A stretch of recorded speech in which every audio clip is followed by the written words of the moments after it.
Coming up today on the Locked On Hornets podcast, we'll give you thoughts on the Brandon Miller expectations going into year 3. What are Charles Lee's expectations on the former second overall pick? There's a Pearly Pearl. Shout out to Sam Pearly talking about the Hornets. And we'll finish with some trade notes. Bobby Marks had an interesting article on ESPN.com. That's all today. Locked On Hornets.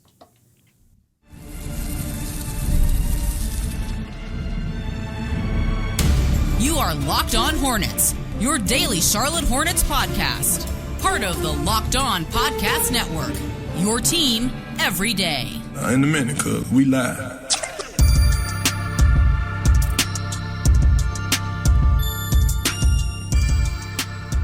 It's Locked On Hornets, part of the Locked On Podcast Network. It's your team every day. Thanks for making us your first listen. We're free and available anywhere you get your podcast, and that does include YouTube. There's Doug Branson. His Substack is everyhornetsboxscore.com. Hey, keep your eyes open for a new pod possibly dropping on everyhornetsboxscore.com. Also, check out Yahoo Sports Daily, a new show that Doug is helping produce, Yahoo Sports Daily with Jason Fitz and Caroline Fenton. I'm Walker Mail. Listen to me, WFNZ, every weekday from 12 to 3 p.m. Sports Radio 92.7 FM. We promised you more Brandon Miller discourse yesterday, and we're going to give that to you. We're actually going to deliver on a promise that we made, just like we do with Who Wore It Best, because we're for sure going to finish that before we get to the start of the regular season. We're also going to give you Brandon Miller content that we discussed. Just didn't talk about a pretty important figure in this preseason game one as much as we probably should have, Doug, but that's why we host a daily podcast on one specific basketball team. Thoughts on Brandon Miller, what he did in preseason game one,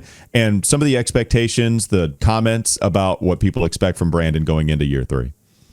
Yeah, I mean, overall, if you look at the box score, not a great game. He was towards the bottom in game score in 15 minutes, only putting up 8 points, 0 rebounds. Did have 1 assist, although that 1 assist was really slick.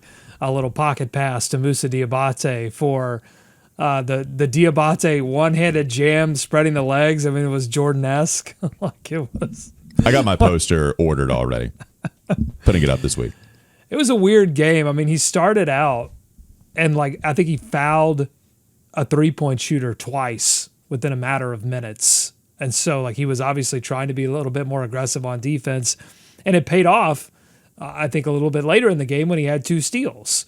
So there was a little bit of good and a little bit of bad for Brandon Miller, who, I think in all fairness, it's his first real game, kind of real game. I mean, his preseason real game action, I guess. It's you're facing off against another team that is not your own team. So real game action for Brandon Miller in a long time because of the wrist surgery.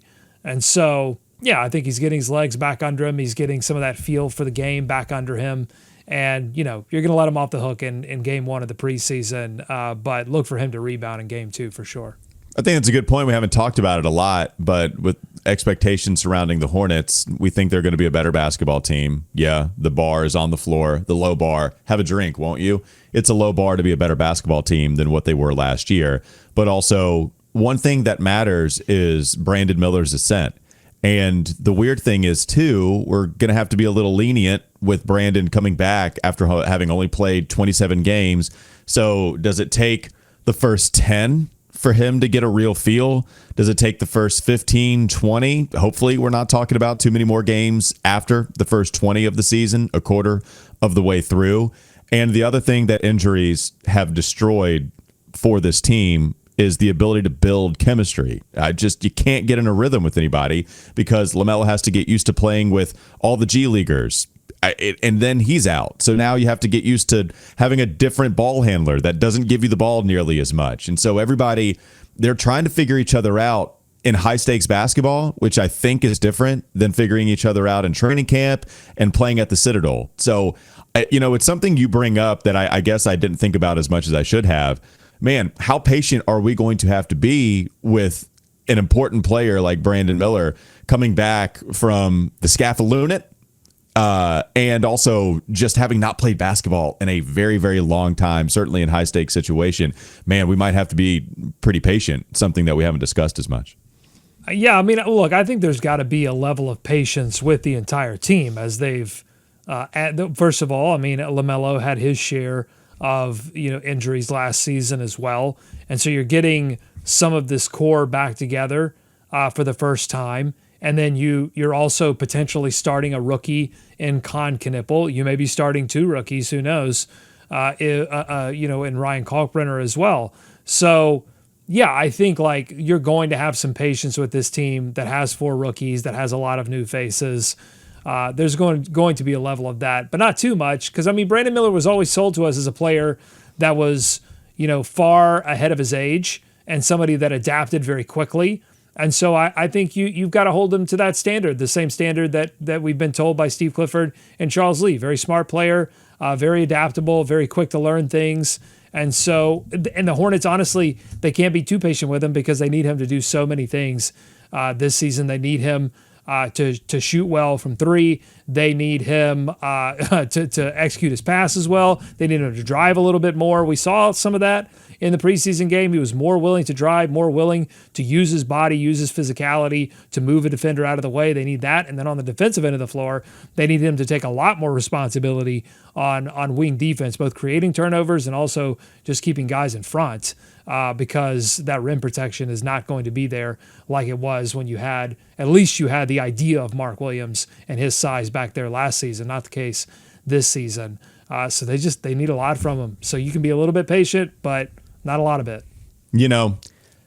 I wonder that the more I think about this, Doug, the more I stew in the patience and possibly lack thereof, the more I think we need to maybe build some more for him because of the wrist injury keeping him from shooting for so long. And he had to do left-handed exercises because he couldn't use his right wrist. That is a shooting wrist. LaMelo Ball fractured his wrist all the way back in 2021, March of 2021.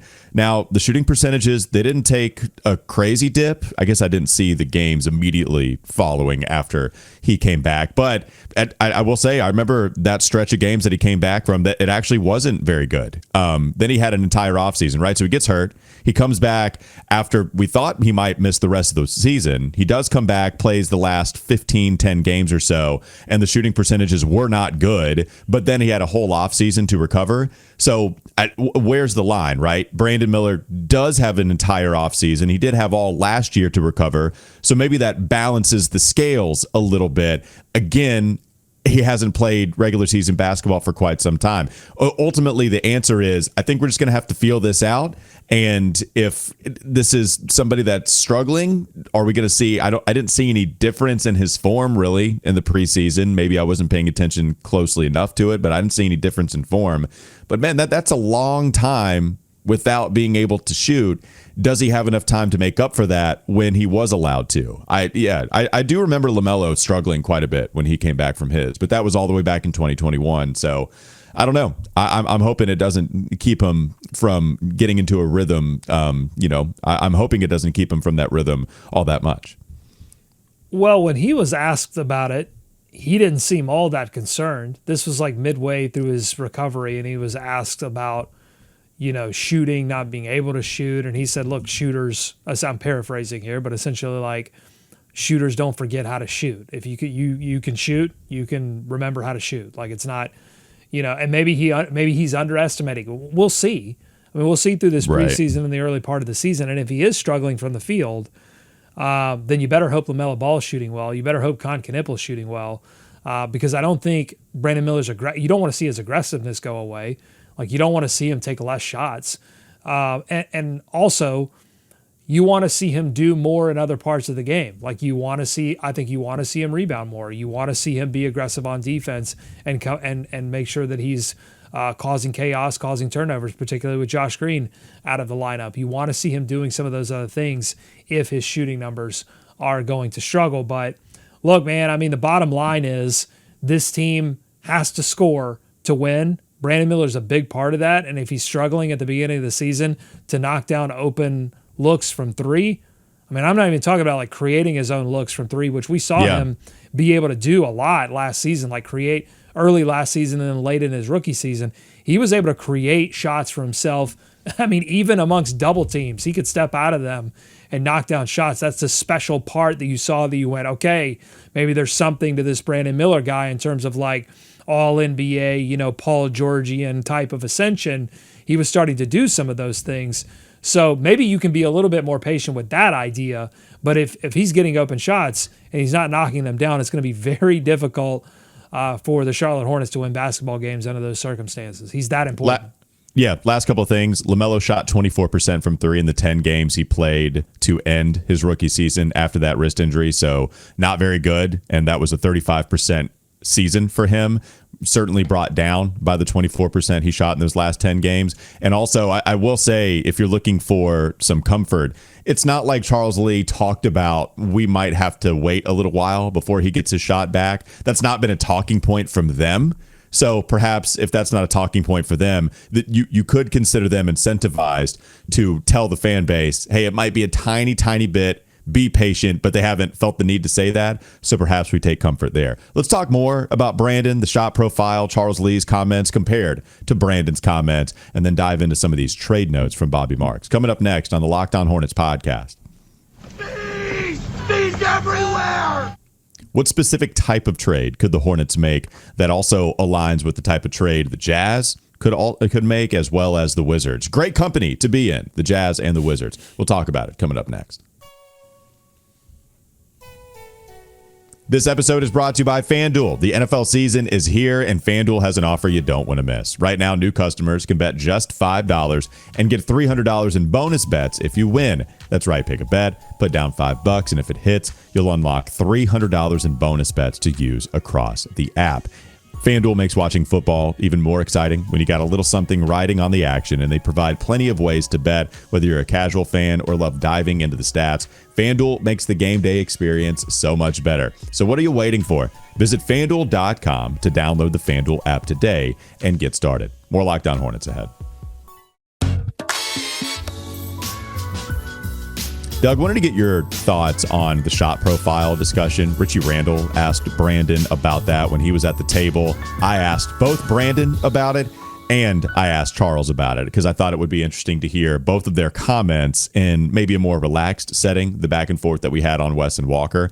When I asked Brandon about it, the way I phrased it the first time was, is this the most annoying question that you get? Because it feels like we've been asking him about this for a while. Like last year when he started to go away from the mid-range a little more and shoot a crazy high volume from three, like as much as anybody not named LaMelo in the league last year.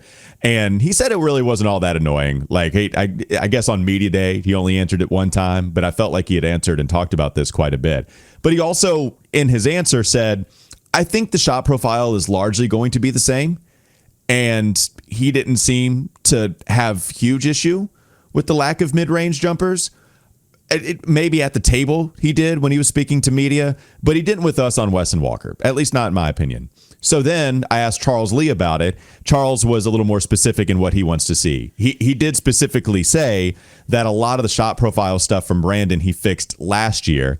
And now what we're asking him to do is get fouled more often, have a variety when it comes to finishing in the paint, variety of paint finishing touches, finishing through contact. Those are focal points.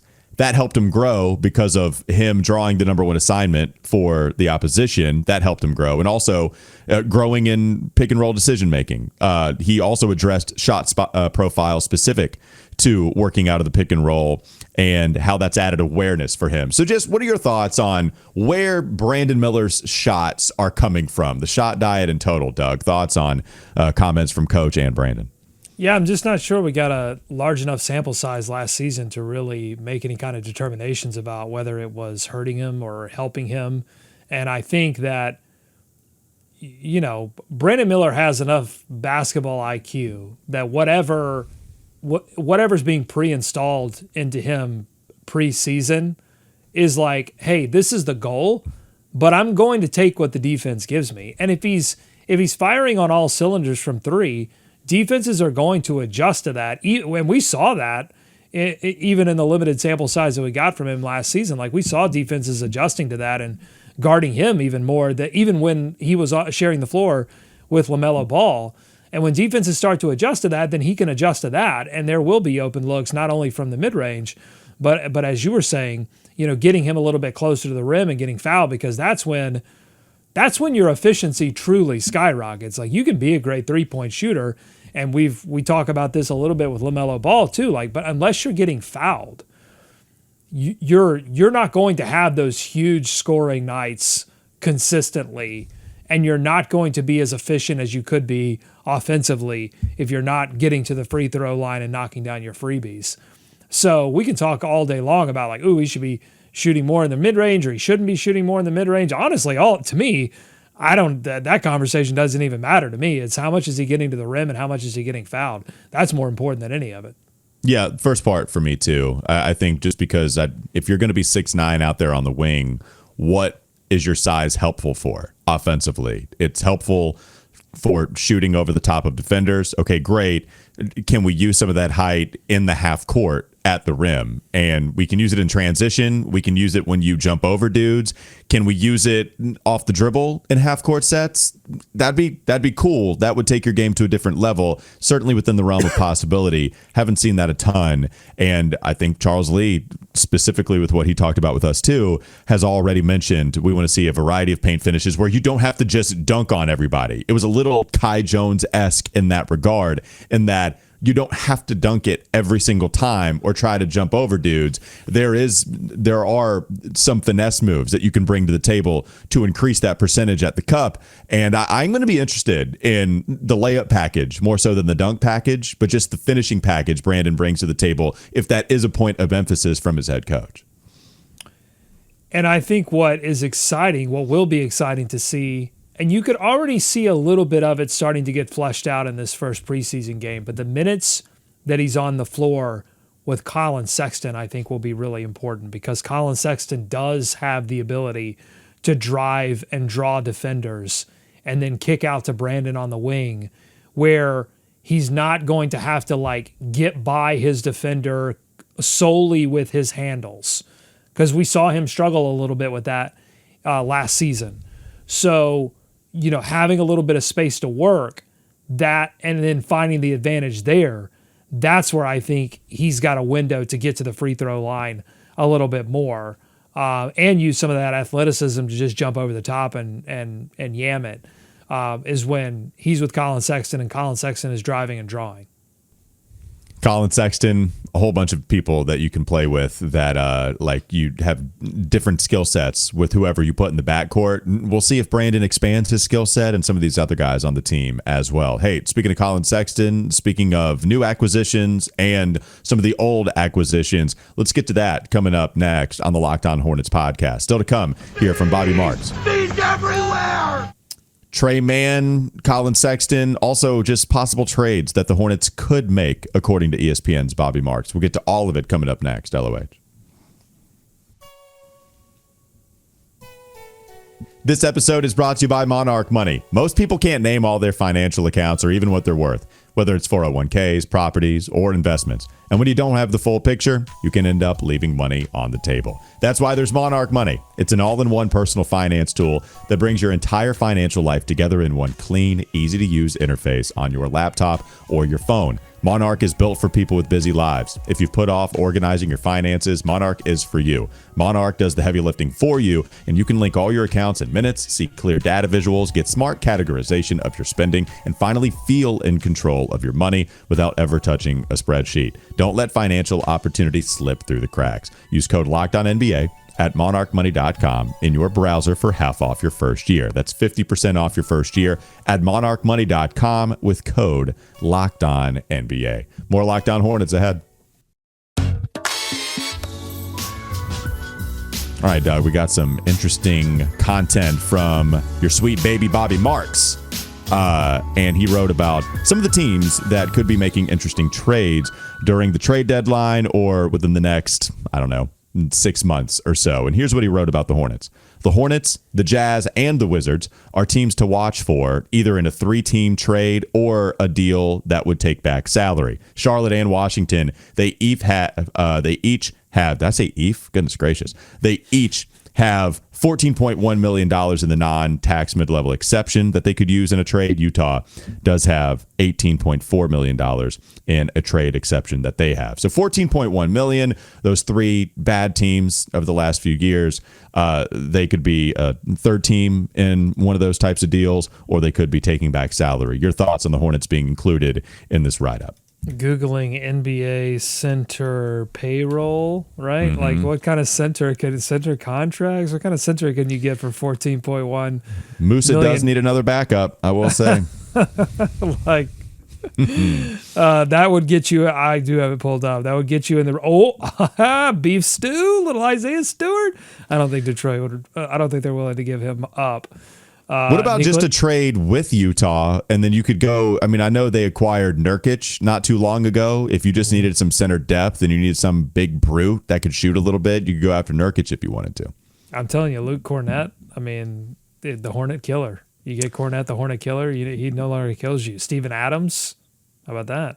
Well, Cornett is interesting in the next point we're going to bring up about guys that can't be traded for a certain amount of time. That does apply to Luke Cornett because he just signed with the Spurs. But yeah, still, we wanted him here. We did in the offseason. So yeah, do you envision the Hornets making this type of move, or do you think, hey, anything's possible with this flexibility? Yeah, I mean, anything's possible. Like, I could see them contract eating. I could see this roster getting even kookier, because I don't know that the end all be all for this team is make. If the end all be all of this team were to make the playoffs, I don't think that they would be constructed with as little defense for Charles Lee to work with as they're currently constructed with, right? Like, I think they've increased the veteran knowledge, they've increased the competitiveness, but just in terms of the real skills, it's tough to say.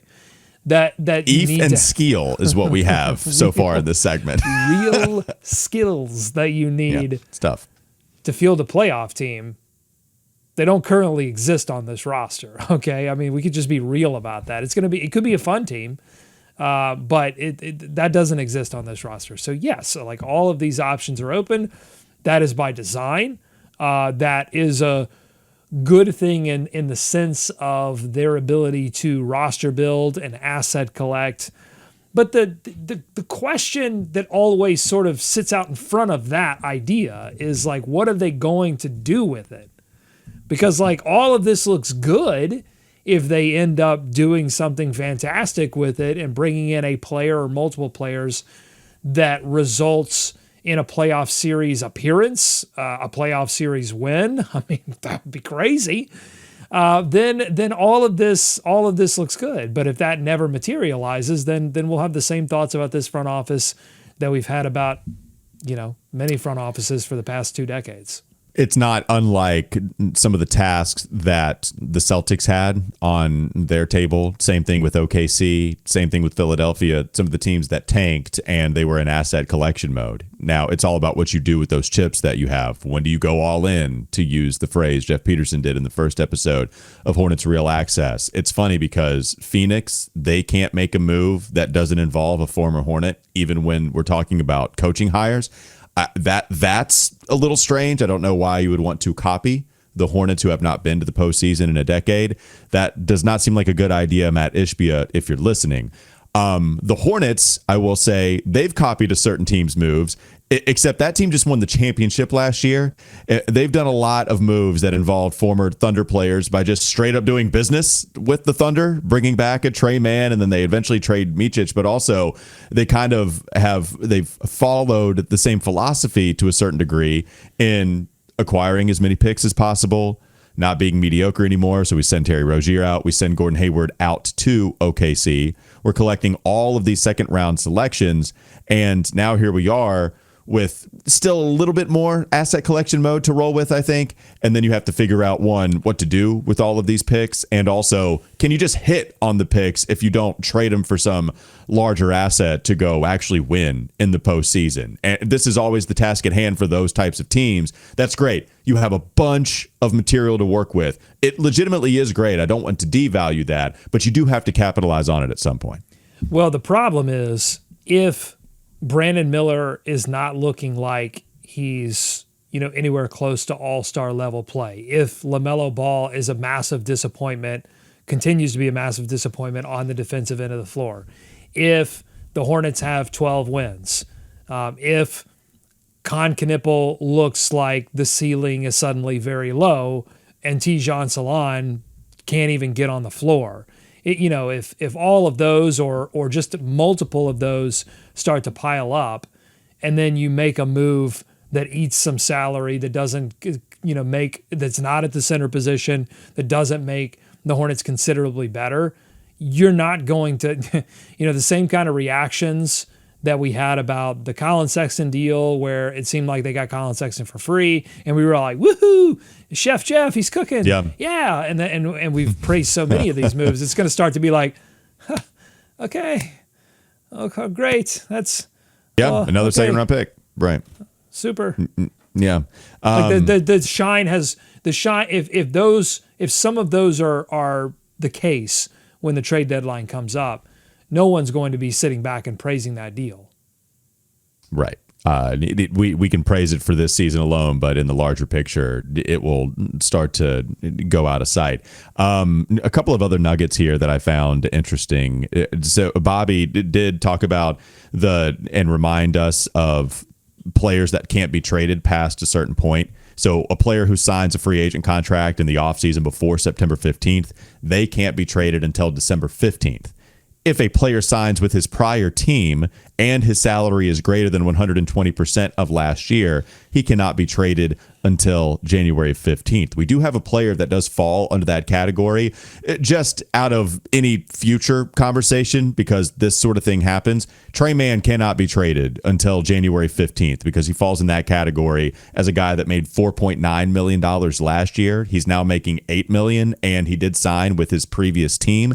I believe, unless there's something I'm overlooking because the NBA cap can get a little wonky, I believe that he falls under that category. So Trey Mann is not going to be able to be traded until January 15th. Not that the Hornets are shopping him, but he wouldn't be able to be traded until that deadline. There's only two players, just for reference, that can't be traded at all this year. It's SGA, because he signed his extension past a certain point before the NBA trade deadline, and drum roll, PJ Washington. PJ Washington cannot be traded this year by Dallas because of how late he signed his extension. So another interesting note there. That's savvy. I mean, he essentially has a trade clause for a year, but a true no trade clause in that he can't. I don't even think he can waive it because he literally cannot be traded because the deadline goes past the deadline to trade him goes past the actual trade deadline. So. One way to make sure that you stay with a team is to just extend, and don't sign that extension until very late. On the Trey Mann stuff, I wouldn't be shocked at this point. I wouldn't be shocked if anyone. Brandon Miller. Brandon Miller's the only one that would what? Why? I can't believe that. Yeah. But apart from Brandon Miller, I wouldn't be shocked if any player is moved at the deadline. But Trey Mann would surprise me. He would be in a surprise category. LaMelo Ball would surprise me. There are a few other players, I think, if I thought about it. Like Colin Sexton would not surprise me at all. Josh Green, Grant Williams would not surprise me. Tijan Salon would surprise me a little bit in that you're giving up on the first pick that you made. But should mention Con. Should mention Con would be. Con. You're not gonna, just to mention it. That would be insane. That would be truly. It's not as if first round picks get traded in the first year that they're with the team. That's not the craziest thing in the world. But they just invested so much in this rookie class that it would be a little bit insane to move on from it that quickly.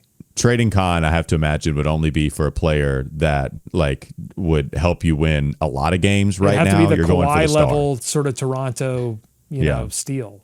Oh, the other way that those first round picks get traded is if you're Dalton Connect, it's not really working out. They don't have enough patience for you to grow, and they're a piece away from possibly making the postseason. But even those trades don't even work out sometimes. Well, so that's the question. It's not can Chef Jeff actually, is he going to make a trade? Is he not going to make a trade? It's can he make it stick? In season. We've seen him do it. We've seen him do it in the offseason. Can he make it stick in season? Jeff, listen to me. Next time you get on the phone, you have to make sure to say no take backsies. If you only did that, I don't know. You can't pinky promise. Maybe you get over Zoom and you pinky promise to hold out this. Just do that. I promise this counts, Rob. This counts. All right, that'll do it for the most part. Promise. Unless you got something else. You got anything else for us, Doug? I had Palinki promise. That was all I had. Oh, we gotta get to good. You should. We got to get to the Pearly Pearl. Here's Sam Pearly on Twitter a couple hours ago tweeted this: Hornets took 51 3-point attempts in last night's preseason opener, which would have matched their third highest non-OT single game total in the 24-25 regular season. Season high was 53 at the Lakers on February 19th. So 51 3-point attempts in a preseason game. Is that a good or a bad thing, Walker? It's preseason, man. I don't know. It's funny because this is what they did at the beginning of last year. It does fit with all the shot diet talk. It does fit what Charles was trying to implement last year. They went away from it. And a lot of that, I think, is personnel based because you just couldn't trust the shooters that were made available to you.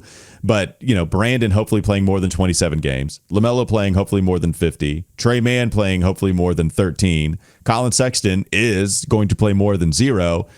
You have some guys that shot pretty well last year that hopefully see more than 50. I would expect that to go up again. So is it something? Is it nothing? I'm gonna take your question. I'm gonna rephrase it so I can answer to my own comfort. I think it's something that they did shoot a bunch of threes, but at the same time, I can't say that I imagine them shooting 50 all the time.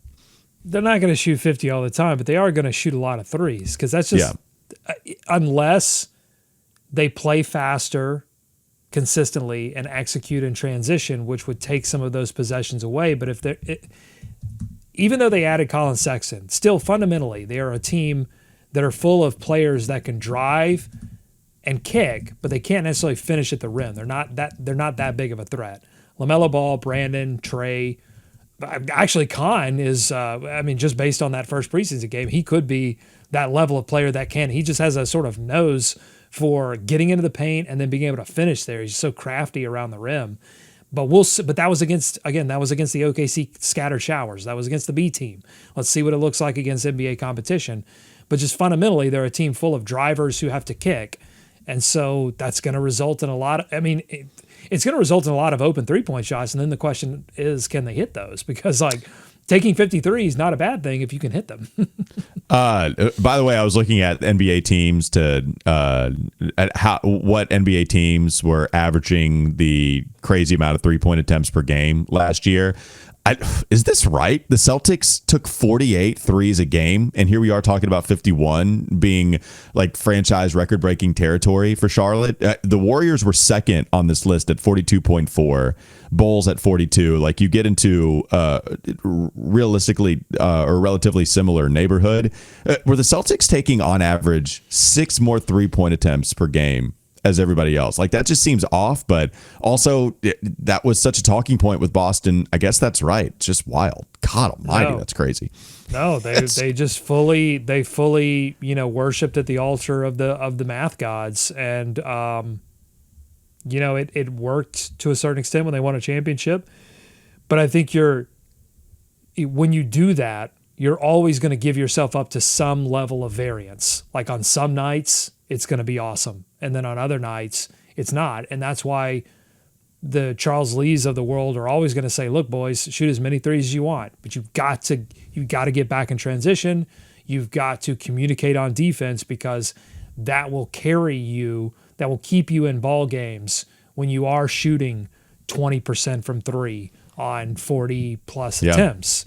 So just look for that in the preseason. Like, can these rookies get up to speed quickly and start communicating with each other? Can Colin and LaMelo raise the level of their defense? Trey Mann, same thing. Brandon Miller, can he be a threat as a wing defender? All of these things are going to make the difference between whether the Hornets can hang in some of these games or not. That'll do it for Locked On Hornets. Thanks for making us your first listen. We're free and available anywhere you get your pods. That includes YouTube. Check out Doug's other pod. This time it's everyhornetsboxscore.com. Keep your eyes out for a new episode there. Again, everyhornetsboxscore.com. Also check out Yahoo Sports Daily daily with Jason Fitz and Caroline Fenton. I'm Walker Mail. Listen to me WFNZ every weekday from 12 to 3 p.m., 92.7 FM. Have a great rest of your day. We'll be back with you tomorrow.